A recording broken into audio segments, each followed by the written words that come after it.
Hello dear students, कैसे हैं आप सभी। आज हमारा चैप्टर है अम्ल, क्षारक और लवण, acid, base and salts. 10th class में हम ये चैप्टर पढ़ते हैं। अब यहाँ पर जो टॉपिक्स हम करेंगे वो हैं अम्ल, क्षारक और लवण की परिभाषाएं, उनके गुण, भौतिक और रासायनिक गुण, कुछ उदाहरण एग्जाम्पल्स आप देखेंगे एंड उपयोग, और एक पीएच स्केल आएगा जिससे हमें पता चलता है कि कोई भी जब हम लिक्विड लेते हैं, सॉल्यूशन लेते हैं, तो वो अम्ल है, क्षारक है या लवण है। और रोजमर्रा की ज़िंदगी में पीएच का क्या महत्व होता है, मतलब कुछ ऐसी चीज़ें होती हैं जहाँ पर जो पीएच की वैल्यू है वो मेंटेन करनी बहुत ज़रूरी होती है। इसके बाद है कुछ लवण, सोडियम हाइड्रोक्साइड, विरंजक चूर्ण, बेकिंग सोडा, धोने का सोडा, प्लास्टर ऑफ पेरिस। इनका उत्पादन कैसे, इनको बनाया जाता है और हम इनको कहाँ कहाँ प्रयोग में लाते हैं। तो ये 5 लवण हैं हमारे पास जो बहुत ही इंपॉर्टेंट हैं और ये हमारे कहीं ना कहीं क्वेश्चंस में आते हैं। अब नेक्स्ट हम करते हैं अम्ल और क्षारक के कुछ गुण, उनकी परिभाषाएं। तो अम्ल जो होते हैं वो स्वाद में खट्टे होते हैं, क्षारक स्वाद में कसैले होते हैं, मतलब कड़वे। जब हम इसको टेस्ट करते हैं तो हमारी जो टंग होती है, जीभ होती है, उसको कड़वा महसूस होता है। और जब हम अम्ल के अंदर लिटमस डालते हैं, लिटमस पेपर होते हैं हमारे पास, लाल लिटमस पेपर और नीला लिटमस पेपर। तो जब नीले लिटमस पेपर को डाला जाता है अम्ल के अंदर तो वो लाल हो जाता है, और अगर लाल लिटमस को डालेंगे तो वो लाल ही रंग रहेगा। अम्ल का नेचर होता है, अम्ल में लास्ट में ल आया हुआ है और लाल में भी क्या है, ल, मीन्स ये रेड कलर में कन्वर्ट कर देता है। और जो क्षारक होते हैं, क्षारक के अंदर अगर आप लाल लिटमस पेपर डालेंगे तो वो उसको नीला कर देगा, और अगर नीला लिटमस पेपर डालेंगे तो वो नीला ही रहेगा। अब सबसे मेन जो गुण है अम्ल के अंदर, जब हम अम्ल को जल में घोलते हैं, मतलब एक विलयन बनाते हैं, ए का मतलब होता है एक्वस, जलीय, मीन्स उसके अंदर जल मिला हुआ है। तो जब हम जल मिलाते हैं तो वहां से H+ आयन निकलता है, और जब क्षारक के अंदर मिलाते हैं तो वहां से OH- आयन निकलता है। और ये दोनों ही अम्ल और क्षारक के जो जलीय विलयन होते हैं, जल में हम घोलते हैं इनको, तो वो विद्युत के चालक होते हैं, गुड कंडक्टर होते हैं। इलेक्ट्रिसिटी बहुत जल्दी उसमें से पास हो जाती है, इसीलिए हम उनको इलेक्ट्रोलाइट्स कहते हैं, अम्ल और क्षारक दोनों को। अब हैं अम्ल और क्षारक के कुछ उदाहरण। जैसे पहला उदाहरण है सल्फ्यूरिक अम्ल, H2SO4, देखिए यहाँ पर H+ है। हाइड्रोक्लोरिक अम्ल HCl, यहाँ भी H+ है। एसिटिक अम्ल CH3COOH, यहाँ भी H है। नाइट्रिक अम्ल H। और एक जो घरेलू चीजों में हम देखते हैं लैक्टिक अम्ल, जैसे दही होती है, दही का टेस्ट खट्टा होता है, किस वजह से होता है, लैक्टिक अम्ल की वजह से। और जो ये लैक्टिक अम्ल होता है, ये जब हम एकदम से एक्सरसाइज शुरू करते हैं तो वहां पर हमें पेन होना शुरू हो जाता है। हमारी जो मसल्स होती है, मांसपेशियां होती हैं, उनमें खिंचाव होता है और 2-3 दिन तक पेन रहता है। वो क्यों? क्योंकि हमारे शरीर में लैक्टिक अम्ल बन जाता है मांसपेशियों में, जिसकी वजह से हमें पेन होता है। अब हैं कुछ उदाहरण बेस के, क्षारक के। सोडियम हाइड्रोक्साइड, यहाँ देखिए OH-, कैल्शियम हाइड्रोक्साइड CaOH2, मतलब यहाँ भी क्या है, OH। Potassium hydroxide OH। तो अम्ल का जो गुण है वहाँ H+ आयन निकलते हैं, और क्षारक का जो गुण है वहाँ OH- आयन निकलते हैं जब हम उसको जल में घोलते हैं। और जो भी क्षारक हमारे जल में घुलनशील होते हैं, सभी क्षारक जल में घुलनशील नहीं होते, तो जो जल में घुल जाते हैं क्षारक, उसे हम क्षार कहते हैं, या फिर एल्कली उसे बोला जाता है। अब है अम्ल और क्षारक के कुछ गुण। अम्ल और क्षारक जब मिल जाते हैं तो वो लवण बनाते हैं। तो अम्ल और क्षारक के जो गुण होते हैं, 2 तरह के गुण होते हैं, एक है भौतिक गुण, दूसरा रासायनिक गुण। भौतिक और रासायनिक गुण हम छोटी क्लासेज में भी पढ़ते हैं। भौतिक गुण जिसमें रंग, आकार, साइज के अंदर परिवर्तन होता है, कोई नया पदार्थ नहीं बनता। रासायनिक गुण के अंदर जहाँ एक नया पदार्थ बनता है, मतलब जो गुण होता है, जो हम पहले चीज लेते हैं उससे बिल्कुल अलग गुण बन जाता है, अलग व्यवहार होता है, उसका अलग नेचर होता है, तो उसे हम कहते हैं रासायनिक गुण। पहले चैप्टर में हमने बात की थी रासायनिक गुण के। अब यहाँ पर अम्ल के कुछ भौतिक गुण होते हैं, जैसे कि जो अभी पीछे हमने बात की, स्वाद में खट्टा, नीले लिटमस को लाल कर देना, H+ आयन निकालना, और विद्युत का चालन करना। क्षारक के अंदर कड़वा नीला कर देता है लाल लिटमस को, OH- आयन निकालता है, और ये भी विद्युत के चालक होते हैं। है अम्ल और क्षारक के रासायनिक गुण। जैसे पहला गुण है धातु के साथ अभिक्रिया, मतलब अम्ल के अंदर जब हम कोई धातु मिलाते हैं, जैसे यहाँ उदाहरण है HCl + Zn। Zn एक धातु होती है, HCl अम्ल है। तो जब हम धातु के साथ इसको मिलाते हैं तो वहां से एक लवण बनता है, ZnCl2, और हाइड्रोजन गैस निकलती है। अगर हम क्षारक में धातु मिलाएंगे तो वहां भी क्या होगा, लवण बनेगा, और H2 गैस वहां से रिलीज होती है, मुक्त होती है। तो दोनों में ही सेम रासायनिक गुण है, लवण बनाना और हाइड्रोजन गैस का निकलना। अब धातु कार्बोनेट और हाइड्रोजन कार्बोनेट के साथ अभिक्रिया, जब हम अम्ल की अभिक्रिया करवाते हैं तो यहाँ भी लवण बनता है, लवण के साथ साथ CO2 गैस निकलेगी, कार्बन डाइऑक्साइड गैस, और जल के कुछ अणु निकलते हैं। और धातु के साथ अभिक्रिया की हमने तो वहां हाइड्रोजन गैस मुक्त हुई थी, लवण भी बना, हाइड्रोजन गैस, और यहाँ CO2, जल और लवण। और जो क्षारक होते हैं वो धातु कार्बोनेट और हाइड्रोजन कार्बोनेट के साथ कोई अभिक्रिया शो नहीं करते। नेक्स्ट है धातु ऑक्साइड, अम्ल के साथ जब अभिक्रिया करते हैं, धातु ऑक्साइड CaO, मतलब कोई धातु जब ऑक्सीजन के साथ अभिक्रिया करेगी तो वो धातु ऑक्साइड बनेगी। तो ये जब अम्ल के साथ अभिक्रिया करता है तो यहाँ से लवण बनता है और जल साथ में निकलता है। और क्षारक में क्या होता है, क्षारक में जब अधात्विक ऑक्साइड, नॉन मेटल ऑक्साइड की जब हम अभिक्रिया करते हैं, धातु ऑक्साइड के साथ अम्ल अभिक्रिया करता है और अधातु ऑक्साइड के साथ हमारा क्षारक अभिक्रिया करता है।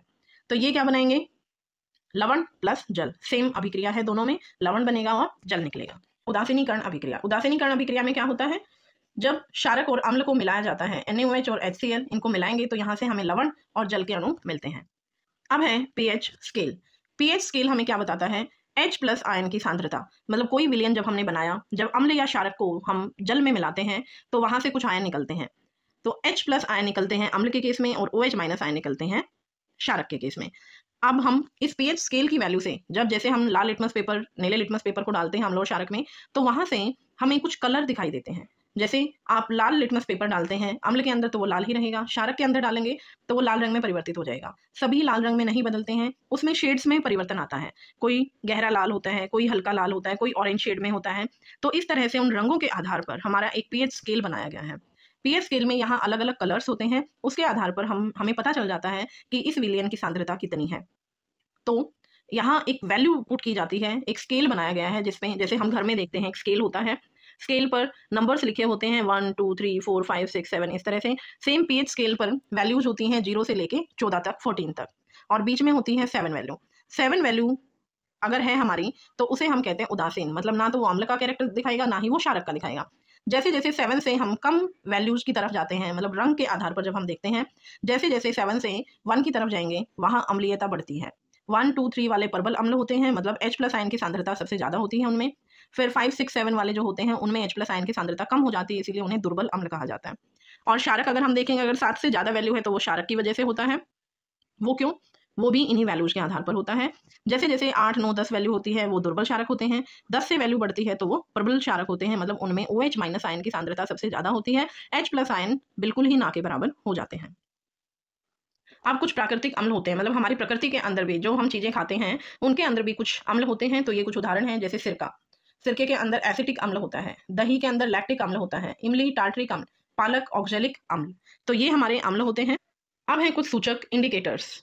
इंडिकेटर्स का काम क्या है, हमें आइडेंटिफाई करवाने का काम करता है ये कि जो हमने विलेन लिया है वो अम्ल है या क्षारक है। जैसे एक हमने इंडिकेटर अभी पीछे देखा, हम लिटमस पेपर लेते हैं, लाल लिटमस पेपर, नीला लिटमस पेपर लेते हैं। अगर लाल लिटमस पेपर आप क्षारक के अंदर डालेंगे तो वो नीला हो जाएगा, और अगर अम्ल के अंदर आप नीले लिटमस पेपर को डालेंगे तो वो लाल रंग में परिवर्तित हो जाता है। इसी तरह हमारे कुछ और भी इंडिकेटर्स होते हैं। जैसे पहला इंडिकेटर है यहाँ नेचुरल, मतलब जो हमारे नेचर में ही उपलब्ध होता है। पहला है लिटमस, लिटमस में सेम वही एसिडिक के अंदर रेड में कन्वर्ट होना, लाल रंग में, और बेसिक क्षारक, क्षारक के अंदर वो नीले रंग में परिवर्तित हो जाता है। ये है हमारे अम्ल। सेकंड है रेड कैबेज, जो लाल गोभी होती है, उसके पत्तों को जब हम उसका चूड़ा बना के उसमें थोड़ा सा पानी डाल देते हैं और उसके रस को लेते हैं, तो उस रस में अगर आप एसिड के अंदर उस रस को आप डाल रहे हो तो वो लाल रंग में परिवर्तित हो जाएगा, क्षारक के अंदर डालेंगे तो ग्रीन कलर में। हल्दी, हल्दी हम देखते हैं हमारे कपड़ों पर हल्दी लग जाती है, सब्जी गिर जाती है, और जब हम उस पर साबुन लगाते हैं तो वो लाल रंग में परिवर्तित हो जाता है। ऐसा क्यों, क्योंकि साबुन के अंदर क्षारक होता है, क्षारक पर जब आप हल्दी लगाएंगे वो लाल रंग में परिवर्तित हो जाएगा। एसिड के अंदर, अम्ल के अंदर कोई परिवर्तन नहीं होता। नेक्स्ट है हमारा सिंथेटिक इंडिकेटर, कृत्रिम सूचक। कृत्रिम मतलब जो लैब्स में, इंडस्ट्रीज में बनाया जाता है। तो यहाँ पर है हमारा एक फिनोथिलीन, तरल पदार्थ होता है, ये मिथाइल ऑरेंज भी तरल होता है। अगर फिनोथिलीन को आप अम्ल के अंदर डालेंगे तो उसमें कोई रंग में परिवर्तन नहीं होगा, और जब आप क्षारक के अंदर डालते हैं तो वो पिंक कलर में परिवर्तित हो जाता है। मिथाइल ऑरेंज रेड अम्ल में और येलो क्षारक के अंदर। अब है गंधीय सूचक, मतलब जो स्मेल से हमें पता चल जाता है। अगर आप ये गंधीय सूचक उसके अंदर अम्ल या क्षारक के अंदर डालेंगे तो आप उसकी स्मेल से आइडेंटिफाई कर पाएंगे। जैसे ऑनियन, प्याज अगर डालते हैं अम्ल में तो वो एक स्मेल देगा, एंड अगर क्षारक के अंदर डालेंगे तो उसमें से कोई भी स्मेल नहीं आएगी। वनीला अगर डालते हैं, वनीला आइसक्रीम्स होती हैं तो वैसे ही वनीला का फ्लेवर होता है, एसेंस होता है। तो अगर आप अम्ल में डालेंगे उसकी स्मेल यूं की यूं रहेगी, क्षारक के अंदर डालेंगे कोई भी स्मेल नहीं आएगी। क्लोव ऑयल जो लौंग घरों में होती है, रसोई में, किचन में, तो उसमें अम्ल के अंदर स्मेल उसकी लौंग की ही रहेगी और क्षारक के अंदर कोई भी स्मेल नहीं आएगी। अब है यूनिवर्सल इंडिकेटर। यूनिवर्सल जैसे पीछे हमने इंडिकेटर्स किए, उसमें क्या हो रहा है, कलर में परिवर्तन आ रहा है, क्षारक के अंदर अलग रंग आ रहा है, अम्ल के अंदर अलग आ रहा है, लेकिन वो हमें क्वांटिटी नहीं बताता कि कितना अम्लीयता उसके अंदर है, कितनी क्षारकीयता उसके अंदर है। तो इसको पता करने के लिए हमारे पास यूनिवर्सल इंडिकेटर होता है, पीएच पेपर होता है। रंग के आधार पर हमें वहां पता चल जाता है पीएच पेपर की वजह से कि उसके कितनी उस विलयन के अंदर अम्लीयता है और कितनी उसके अंदर क्षारकीयता है, मतलब वैल्यू हमें उसकी पता चलती है। तो वैल्यूज में कैसे पता चलता है कि अगर पीएच वैल्यू उसकी 7 है तो उदासीन होगा, पीएच वैल्यू 7 से कम है, 6, 5, 4, 3, 2, 1, तो वो अम्लीयता दिखाएगा। और पीएच वैल्यू अगर 7 से अधिक है, 8, 9, 10, 11, 12 से 14 तक, तो वो क्षारकीय दिखाएगा। अब है हमारे दैनिक जीवन में पीएच का महत्व, मतलब हमारे पास कुछ ऐसे हमारे मुंह के अंदर, हमारे आमाशय के अंदर, या फिर हम कुछ ऐसी चीजें देखते हैं जहां पर ये पीएच की वैल्यू मेंटेन होनी बहुत जरूरी होती है। जैसे कि पहला हम देखेंगे पाचन तंत्र। पाचन तंत्र में हम पढ़ते हैं कि जो हमारा आमाशय होता है वो HCl हाइड्रोक्लोरिक अम्ल निकालता है। अगर हाइड्रोक्लोरिक अम्ल हमारे आमाशय से निकलेगा तो हमारा पाचन सही रहेगा, अगर नहीं निकलेगा तो पाचन कम हो जाएगा, या अधिक अगर निकल जाता है एक नॉर्मल क्वांटिटी से तो भी वो हमें प्रॉब्लम देगा। जैसे अगर आप बहुत ज़्यादा तली हुई चीज़ें खाते हैं, या जिनकी एज ज़्यादा हो जाती है वो कुछ ऐसी तली हुई चीज़ खा लेते हैं, तो वो कहते हैं कि मुझे तो एसिडिटी हो गई है, अपच हो गई है। तो वो क्या कारण है? HCl की मात्रा बढ़ गई है। एक नॉर्मल लिमिट तक HCl होना चाहिए, उससे ज़्यादा अगर बढ़ेगा तो वो भी हमारे गले में जलन करता है, हमारे जो पेट के अंदर जो मसल्स हैं उनको खत्म कर देता है। तो अगर हमें अपच एसिडिटी होती है तो उसके लिए हम एंटासिड लेते हैं, टैबलेट्स होती हैं एंटासिड्स की, कुछ लिक्विड सिरप्स होते हैं, और एक हमारे घर में ही घरेलू उपयोग में लाया जाता है बेकिंग सोडा। जो बेकिंग सोडा हम सब्जियां बनाने के लिए यूज करते हैं, जैसे हम छोले बनाते हैं उसमें बेकिंग सोडा डालते हैं, तो बेकिंग सोडा का जो नेचर होता है वो क्षारकीय नेचर होता है। अगर आप वो थोड़ा सा पानी में मिक्स करके ले लेंगे तो आपकी जो अपच है वो खत्म हो जाएगी। मिल्क ऑफ मैग्नीशिया होता है, मैग्नीशियम हाइड्रोक्साइड, उससे भी हमारी जो अपच एसिडिटी की प्रॉब्लम है वो कुछ हद तक सही हो जाती है। दंत क्षय, दांतों का खराब होना। अगर मुंह की जो पीएच वैल्यू है 5.5 से नीचे आ जाती है, मतलब अम्लीयता ज्यादा बढ़ जाती है, 5.5 से नीचे आने का मतलब 4, 3, 2 होना, तो वो अम्लीयता बढ़ जाती है, जिसकी वजह से हमारे दांतों में सड़ने की प्रॉब्लम हो जाती है, स्मेल आनी शुरू हो जाती है, दांतों का क्षय होता है, दांत झड़ना शुरू हो जाते हैं। तो उससे बचने के लिए हमें क्या करना चाहिए? जैसे सभी बोलते हैं कि शाम को खाना खाने के बाद हमें टूथपेस्ट जरूर करनी चाहिए। वो क्यों? क्योंकि अगर अम्लीयता बढ़ जाएगी हमारे मुंह के अंदर तो उसकी वजह से हमारे दांत खराब हो सकते हैं। और जो टूथपेस्ट होता है उसमें क्षार होते हैं, क्षारक होते हैं, तो अगर आप टूथपेस्ट करेंगे तो मुंह में जो अम्ल है उसको वो उदासीन कर देता है। जानवरों और पौधों द्वारा आत्मरक्षा। मधुमक्खियां हमें काट लेती हैं, जहां से भी काटती हैं वहां हमें बहुत देर तक दर्द रहता है। क्यों? क्योंकि मधुमक्खी के डंक में मेथेनोइक अम्ल होता है। तो अगर आप उस पर बेकिंग सोडा लगा लें, घर में ही होता है उपलब्ध, तो उससे हमारी जो जलन होती है वो कुछ हद तक कम हो जाएगी, क्योंकि वो उस अम्ल को उदासीन कर देगा। मिट्टी में भी पीएच का बहुत महत्व होता है। कहीं कहीं आप देखते हो फसल नहीं होती मिट्टी के अंदर और वहां पर व्हाइट व्हाइट कलर की लेयर बन जाती है, मतलब वो अम्लीयता को दिखाता है। तो अगर अम्लीयता बहुत ज़्यादा हो जाती है तो भी हमें दिक्कत होती है। उसे कम करने के लिए चूना डालते हैं उसके अंदर, जो क्षारकीय होता है, और क्षारकीयता के कारण वहाँ पर उदासीन नेचर आ जाएगा, उदासीनीकरण होता है जो उस अम्ल को कम कर देता है। अब हम करेंगे कुछ लवण। अब उन लवण में सबसे पहले हमारा आएगा एक क्षारक का, हम पढ़ते हैं NaOH, सोडियम हाइड्रोक्साइड। ये लवण बनाने में कहीं ना कहीं उपयोग होता है, बहुत चीज़ों में उपयोग होता है सोडियम हाइड्रोक्साइड क्षारक। तो सबसे पहले हम इसी को बनाने की प्रक्रिया देख लेते हैं, और ये बहुत बार एग्जाम में भी आता है। क्लोर क्षार प्रक्रिया क्या है? तो क्लोर क्षार प्रक्रिया क्या होती है? सोडियम हाइड्रोक्साइड के विलयन को जब विद्युत अपघटन द्वारा प्राप्त किया जाता है तो इस प्रक्रिया को बोला जाता है क्लोर क्षार।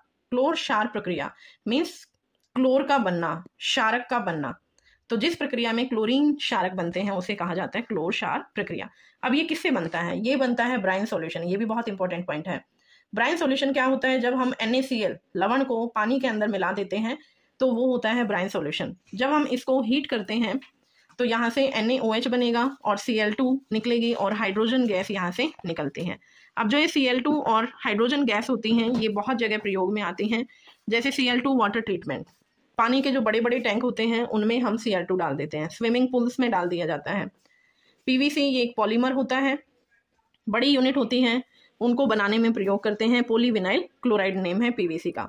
CFC पेस्टिसाइड्स, जो पेस्ट को खत्म करने के लिए हम दवाइयाँ यूज करते हैं, उसमें भी क्लोरीन होता है।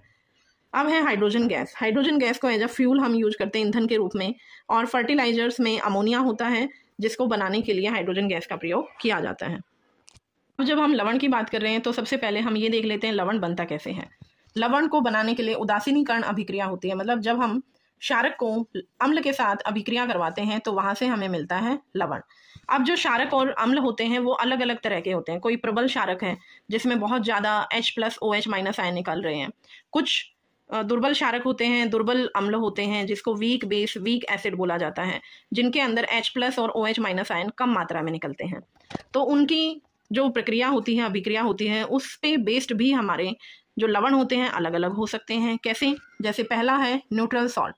न्यूट्रल सॉल्ट कब बनता है? जब या तो आप स्ट्रॉन्ग एसिड स्ट्रॉन्ग बेस, प्रबल क्षारक प्रबल अम्ल को अभिक्रिया करवाते हैं, या दुर्बल क्षारक दुर्बल अम्ल की अभिक्रिया करवाते हैं। मतलब दोनों ही क्षारक और अम्ल एक जैसे होते हैं, या प्रबल होंगे या क्षारक होंगे, तो उससे बनेगा न्यूट्रल सॉल्ट, उदासीन लवण। दूसरा होता है हमारा एसिडिक सॉल्ट, अम्लीय लवण।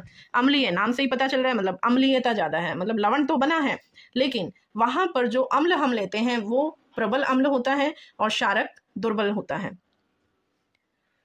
नेक्स्ट है हमारा बेसिक सॉल्ट, मीन्स हमारा बेसिक क्षारकीय लवण। क्षारकीय लवण मतलब ऐसा लवण जो अम्ल और क्षारक से तो बना है लेकिन बेसिक है, हमारा जो क्षारकीय नेचर है। क्षारकीय नेचर कब होगा?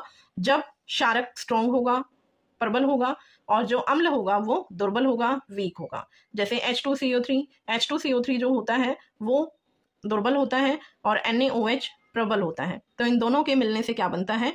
लवण बनेगा, लेकिन वो क्षारकीय लवण होगा, मतलब उसके अंदर OH- आयन ज्यादा होंगे बजाय कि H+ के। अब हम नेक्स्ट क्लास में पढ़ेंगे लवण के प्रकार, कैसे उनको बनाया जाता है, बनाने की विधि, और कहाँ कहाँ हम उनको उपयोग करते हैं। Thank you, bye bye.